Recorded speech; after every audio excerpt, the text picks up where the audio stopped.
Welcome to another edition of Chargers Unleashed. Jake Hefner and special guest host Ryan Dyrud here with you from the LAFB Network. Today's show, of course, is being brought to you by Underdog Fantasy, AG1, Aura, Mint Mobile, and Rock Solid Sports Memorabilia. If this is your first time tuning into the show, make sure to hit that like and subscribe button on YouTube. You can also follow us on Facebook, Twitter, Instagram, Spotify, and Apple Podcasts. Ryan Dyrud in for Chargers Unleashed today as Dan Wolkenstein is currently in transit because Lucky Dan gets a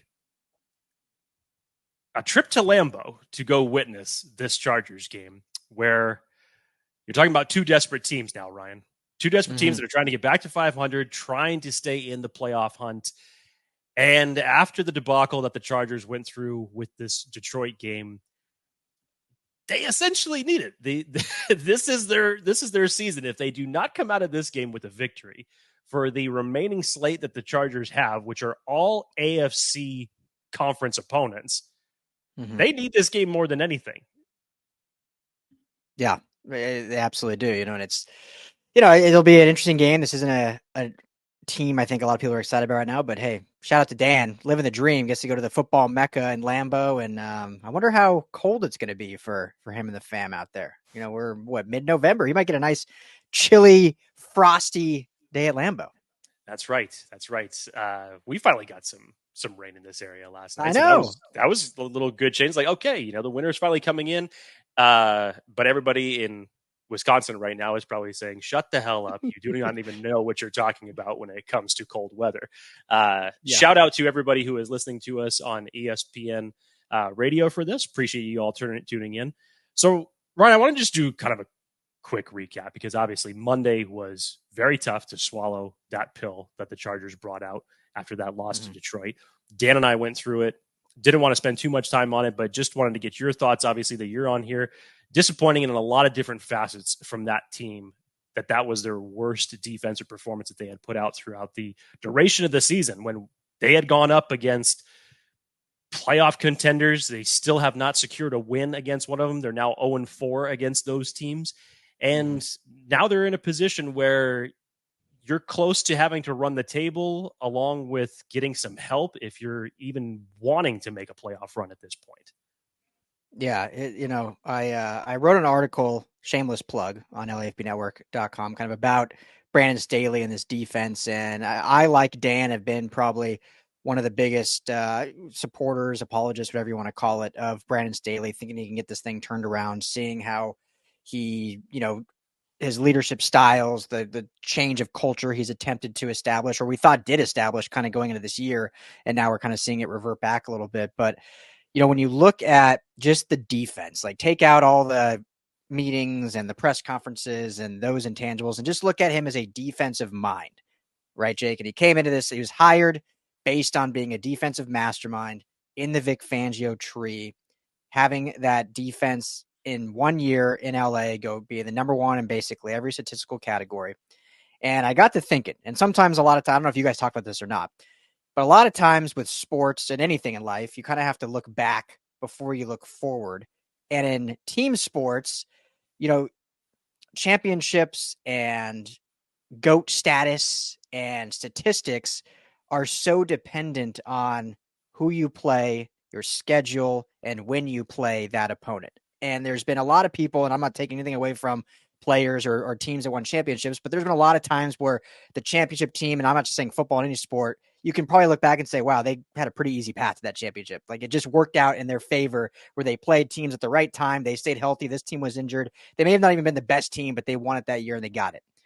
And so I was looking at Brandon Staley in that year in 2020 for the Rams. And you look at the quarterbacks that defense played against. They played against a Carson Wentz, which they got a W. They lost to Josh Allen. They lost to Jimmy Garoppolo twice. Lost to Tua Tagovailoa. Lost to Russell Wilson. His only wins against decent quarterbacks, they got one win against Brady and then one win against Kyler Murray. And then you have, Dak Prescott, Kyle Allen / Alex Smith, Daniel Jones, Cam Newton on his back burner year. They lost to Sam Darnold when they were the winless Jets.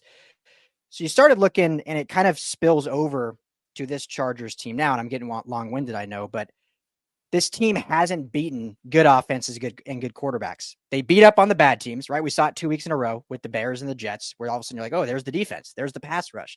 There's schematically, it looks sound.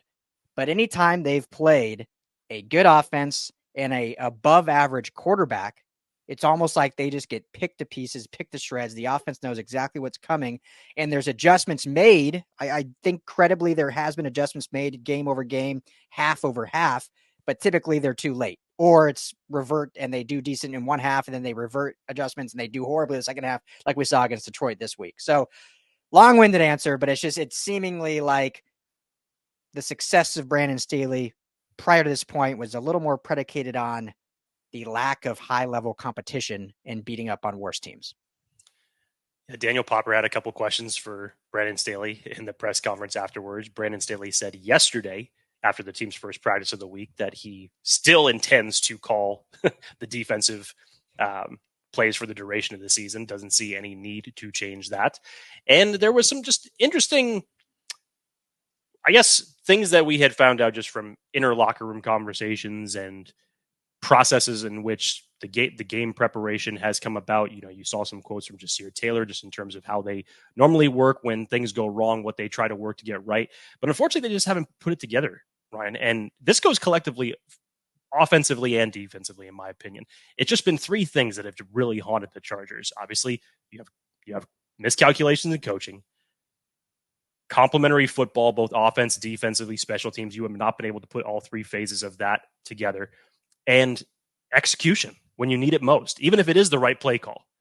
It just is so debilitating when it comes to those big moments for the Chargers. And just last week, I felt like going into that Detroit game after what you did, even against Chicago and the Jets, you could have taken aspects of what you did defensively. Obviously, you weren't going to shut out a team like Detroit, but you could have took aspects of what you were doing defensively and brought that into that game. Bosa and Mack didn't even have a sack. Nobody seemed to even be around Jared Goff. You couldn't create any pressure on him. And they had guys just getting involved. That was a Ben Johnson special that they put on that Chargers defense. So I'm sure from the player standpoint, you even heard Derwin James talk about it as he went into the locker room, went and apologized to all the guys on the offense that they essentially, in his mind, let them down. Because that was a wild shootout that it ended up being. And all you needed was one more stop to give your offense a chance, and you just couldn't do it. So while this game going into Green Bay almost feels like another get right type of game, whatever you do in this game, especially if it's a win, you're going to have to be able to start this now as the trend to carry forward, because there is very little margin for error that you can afford to give up between now and the playoffs. So let's get into this, Ryan. Update on the injury report front. A lot of Chargers returned to practice today, notably Keenan Allen, Sebastian Joseph Day, Donald Parham, and JT Woods. Joey Bosa, Alohi Gilman, Rashawn Slater, they were still all full practices. No designation changed from that yesterday. And so going into this Green Bay game, it's very interesting. I'm going to give you the choice on what side of the ball that you want to start on, offense or defense. Let's go offense. I think we started defense last time I was with you, so let's go offense. Start. And I'm sorry, I wasn't clear. Was it the Chargers offense or Green Bay's offense? Chargers offense. Let's start with Chargers the offense. Positive, I guess, for this team, at least for now, for this week. Okay. We'll see. Next week, I'm sure it'll be the defense will be the positive and the offense struggle. Okay. There was actually, if you want to look at it from, with the positive glasses on, I guess, there was a lot that I loved about what we saw offensively last week. Now, out of necessity, yes, but that was an offense coached by Kellen Moore that I thought that was the offense that we were going to get the week after Mike Williams went down. That was everybody getting involved. Austin Eckler had a better game than he has had in previous weeks. Keenan Allen, obviously doing Keenan Allen things. He was just an absolute monster. Justin Herbert was in his bag last Sunday. Quentin Johnston finally getting his first touchdown of his rookie career, even contributed to 3 pass interference calls that kept drives alive. Jalen Guyton, welcome back. He getting in the end zone as well. And this was Kellen Moore starting to use the tight ends now in between the 20s and not just in the red zone. And just the message that he had put forth in the preseason of using the entirety of the field, I thought that really came to fruition in this game.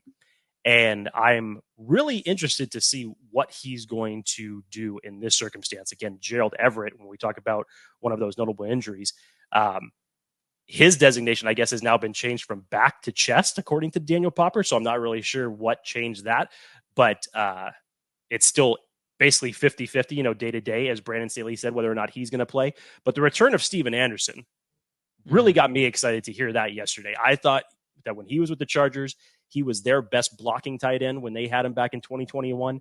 He showed his versatility as he could be used as an H-back, and he can even catch balls coming out of the backfield. So I'll be interested to see, especially with them already bringing up Nick Vannett, what's this tight end room going to look like?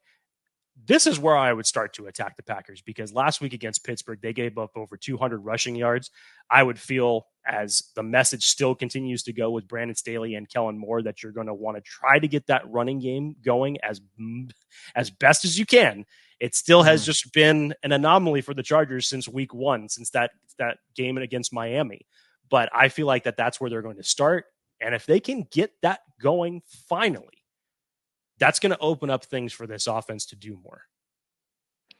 Yeah, and it's something that they at least stuck with against the Lions, right? Austin Eckler with 19 carries. I think only had like 3.5 yards per carry, but they were committed to it. And even when the game was back and forth, they weren't just abandoning it like we've seen in weeks past. And this Packers defense is, it's deceiving, right? Like, I don't think it's necessarily a great defense, but just 2 weeks ago, they held the other LA team, Rams, to 3 points. And granted, that was a Rams team with no Matthew Stafford and some injuries there and some questionable play calling from Sean McVay. And that's a whole different storyline. But still, anytime you hold a team to 3 points, your defense is doing something right. And some of those were in the red zone. So this is not a defense that should be taken lightly. They have some great players on the defensive line with Rashawn Gary, among others.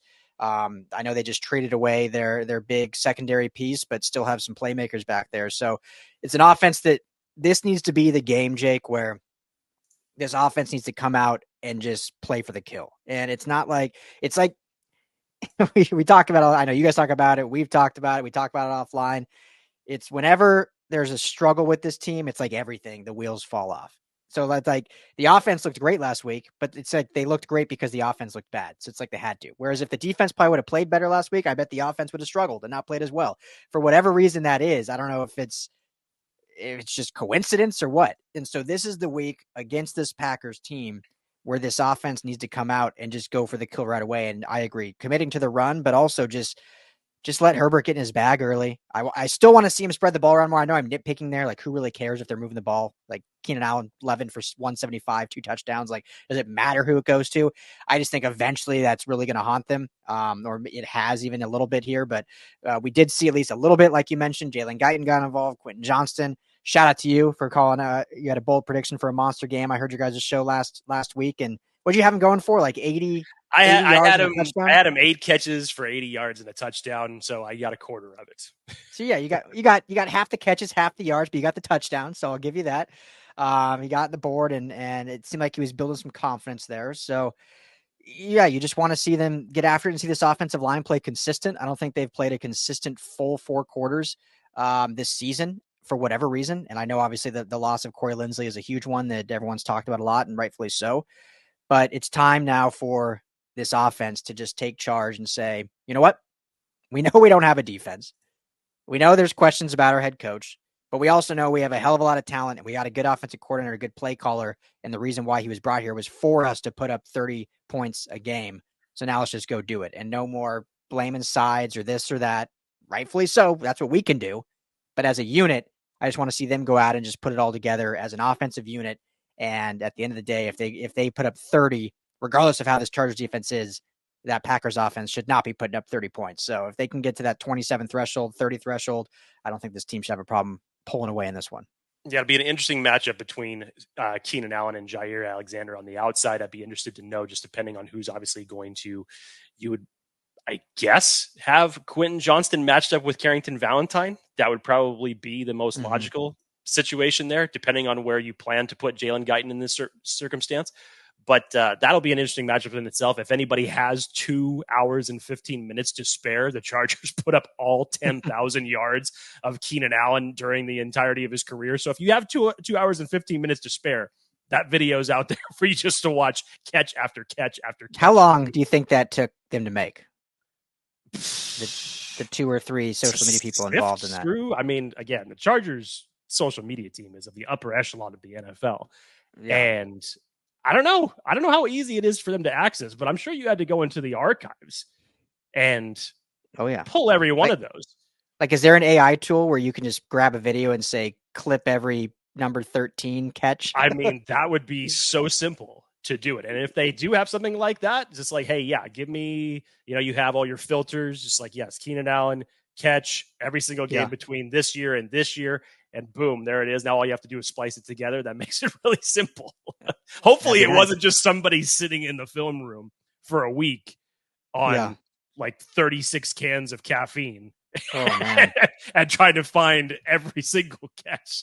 Which may have been what it was. It may have been what it was. Who knows? But it'll be an interesting matchup. And like you said, just let Justin Herbert go with the ball. Mm-hmm. This should be, I would assume that the finger would be essentially back to 100%. He has not been practicing with the splint. It's now only been tape. So there should be no question marks there. I thought the offensive line last week against Detroit had one of their better games that they had in the last several weeks. So if you keep that trend up and you could start opening up holes in this running game, that's going to give balance to everything else. Now, I know what I'm saying as far as the running game goes, and, it's always on the arm of Justin Herbert's going to give you the best chance to win, which I get. But you still need to have balance with it.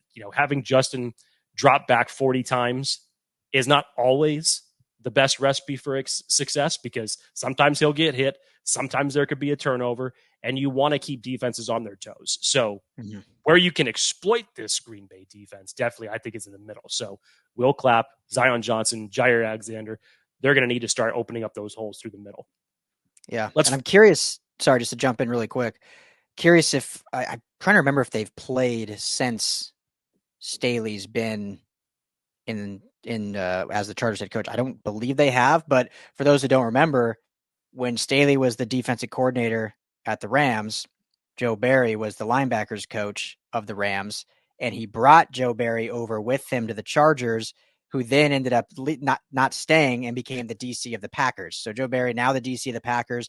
So you would think that there could be some exploitation there from Brandon Staley, knowing him somewhat. And they only spent a year together, but liked him enough to bring him with him to the Chargers side. So I'm curious what kind of, chess match we can see there and what little tidbits Staley will give to Kellen Moore in terms of what Joe Barry runs on defense. Let's flip it over to the offensive side now, Ryan. Or excuse me, the defensive side for the Chargers. Yeah. Excuse me. Okay. I hate this stat because eventually it's going to break. And especially from what you've seen from the Chargers defense lately, this may be the week to do it. The Packers still have yet to score more than 21 points per game throughout the duration of the season. This might be the year that they this might be the week that they finally do it. It's hard to say for the Chargers, even going against Jordan Love and the struggles that he's had throughout this year. It's still hard to say what Chargers team is going to show up. And I say team because they've had that both offensively and defensively where they just haven't put all together. Defensively, you really would have to figure that film room this week for that defense was horrible to watch. Yeah. But what defense are we going to see? I would assume that Khalil Mack, Joey Bosa, and Thule are going to have a much better outing against Green Bay's offensive line than they did against Detroit's offensive line. But man, some of those cleanups in the secondary, I know Michael Davis was a last minute sit down because he was still fighting an illness, but this is still a Packers team that has weapons. And especially last week, even in a loss, Jordan Love was actually spreading the ball around to Christian Watson, to Romeo Doubs. Aaron Jones and A.J. Dillon both got involved in the running game. They still have a two-headed monster. Which defense is going to show up in this circumstance? I just do not know. Yeah, well, and it's a tough offensive system to defend against in what kind of Staley does. And here's kind of an example why. I'm pretty sure the last two times these guys faced, Staley's year in Los Angeles, his last game as the DC for the Rams was against the Packers in the first round of the playoffs. Now, granted, Aaron Rodgers is a much better quarterback than Jordan Love, but Matt LaFleur and the Packers offense just picked apart the Rams defense. If you remember, Aaron Donald was injured in that game, played sparingly, but was not himself.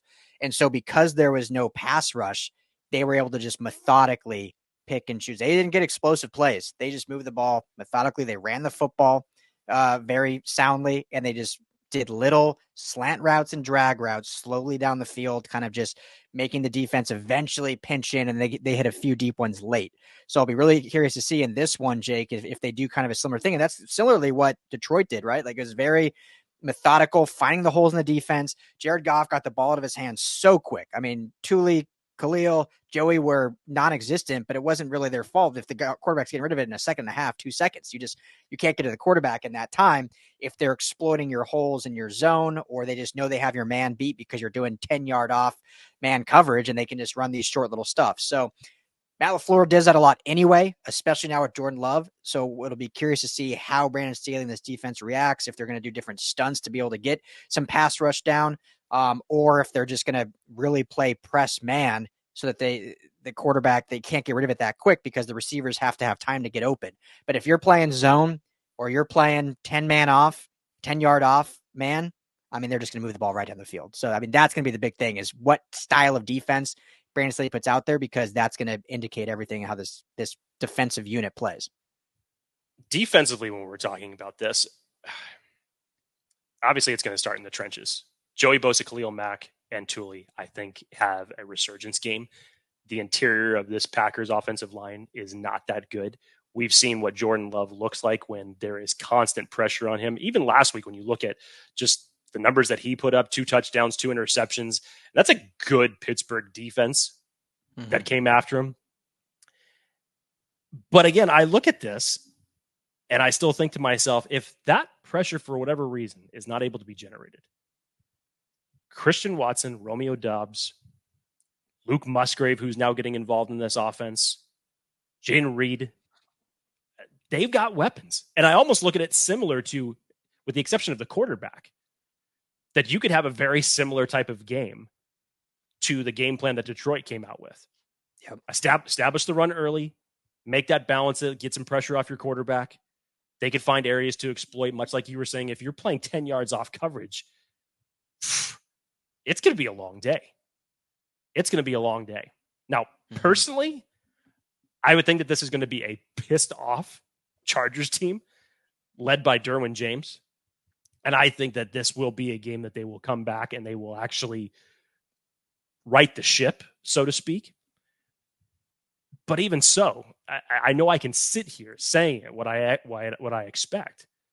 But too many times this team has failed to live up to expectations. So I feel like I'm almost just throwing it into the trash can by saying it, or almost just giving it the kiss of death by using that sentence.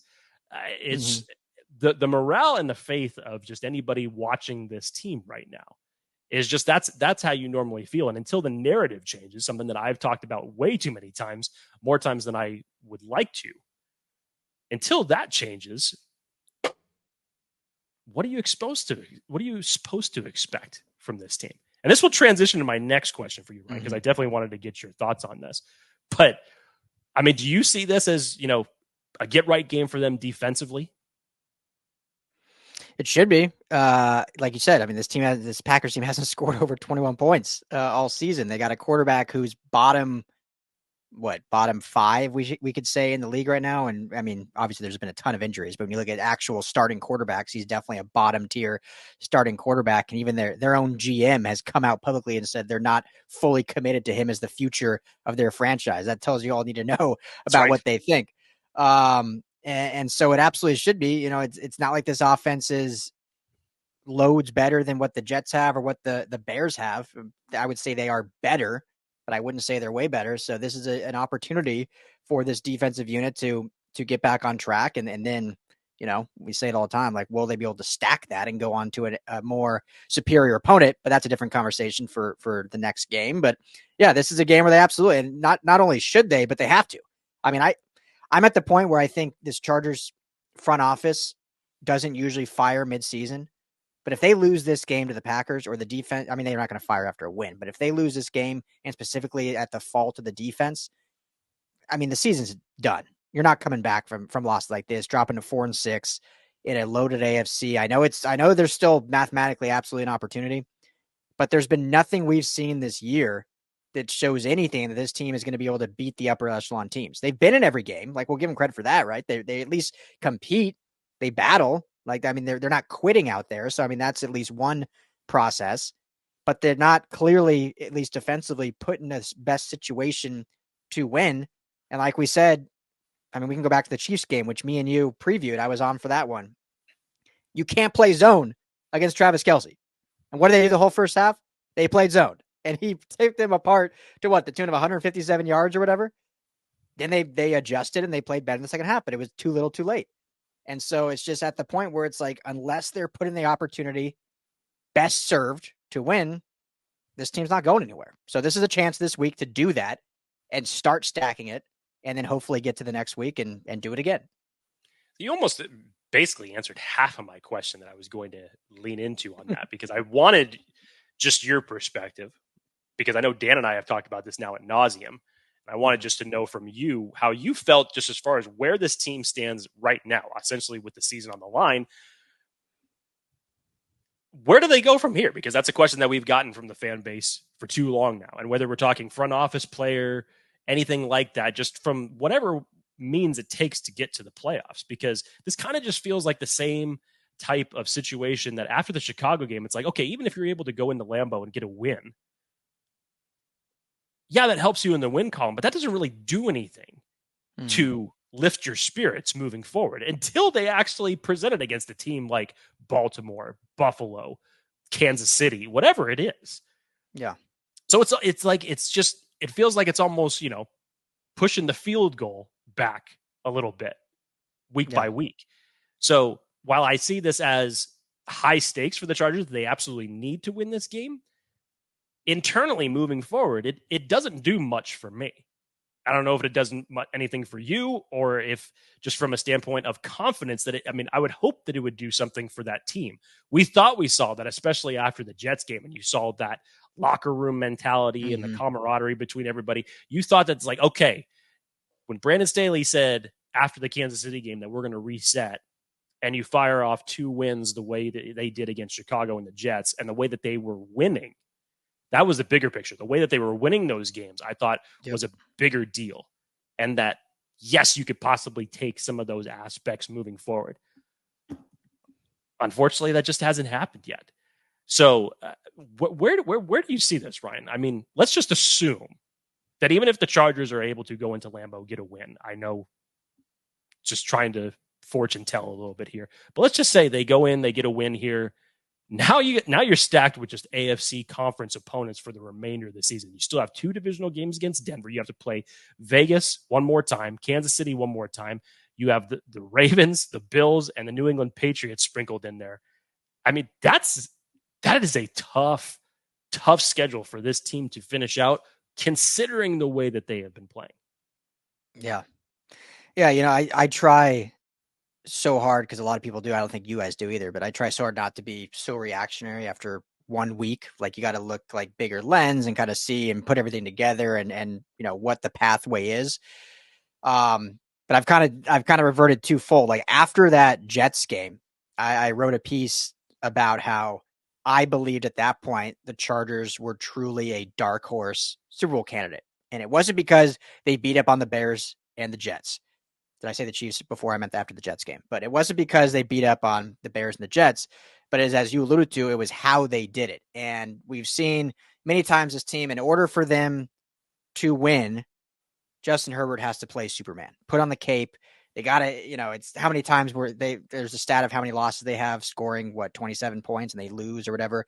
And in order for them to win, they've got to score 30 plus, and he's got to be flawless and can't have any mistakes and that. And okay, this is great, but how's that going to work long term? Well, those were the first 2 games, and specifically the Jets game, where Herbert did not have a good game at all. The offense was non-existent in the Jets game, and the defense showed up. Now, the Jets obviously do not have a good offense, but they made a good offense look putrid, or they made a bad offense look putrid with the pass rush, the multiple sacks from Tuli, Khalil, and Joey. The special teams unit got involved. So it's like, okay, they finally got to a point where they've bought in as a team, it seems like. They've won 2 straight now.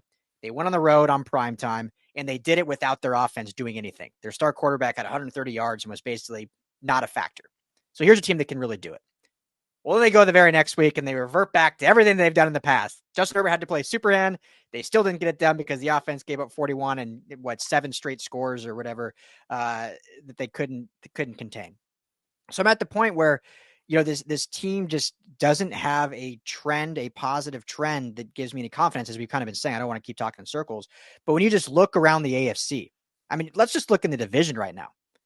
It's really hard to argue that the Chargers right now, based on how they're playing, not based on talent, but based on how they're playing, are better than either the Raiders or the Broncos. As crazy as that statement is to say, Broncos have now beaten the Chiefs and the Bills back to back. The Raiders have won 2 straight. Granted, against not good teams, but they've won 2 straight. They're 5-5.